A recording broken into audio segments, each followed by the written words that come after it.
Much of it looks perfectly familiar to us. A 3-year-old trying to get a laugh, a 7-year-old trying to get an A+, and the youngest of the family just trying to get a playmate. But the difference here is that all of this is happening in a space about the size of a walk-in closet. I get depressed, but I know that in the future I will go on.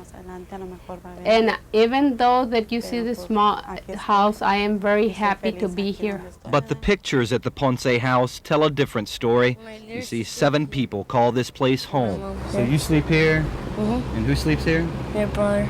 Your brother, and then who sleeps down here? My sister. Your sister? Okay. And how many people down here? 4.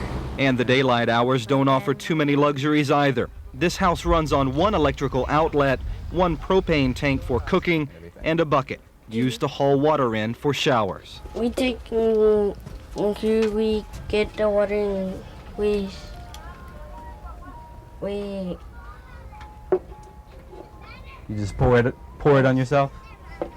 Yeah. No one is quite sure when the spark was first lit, but the Colonia wildfire was already in full bloom by the early 70s.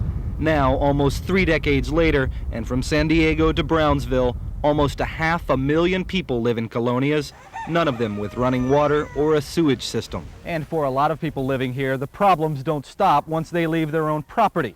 You see, the dirt roads and the wet weather often make it impossible for cars to travel outside the community.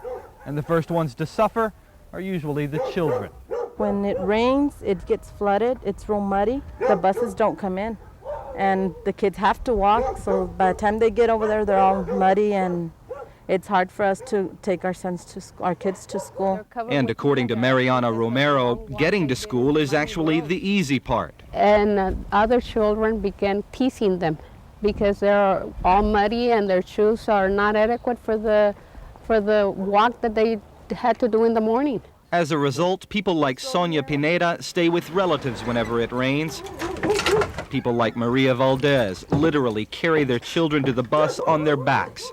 And people like Patricia Ponce slowly build a stack of bricks in hopes that one day they'll find the pot of gold at the end of the rainbow. Only here, that simply means having enough money to build a decent home. Yes, those are my dreams. But since there hasn't been any money, we have to do with what little we have, which is this little room that we currently have.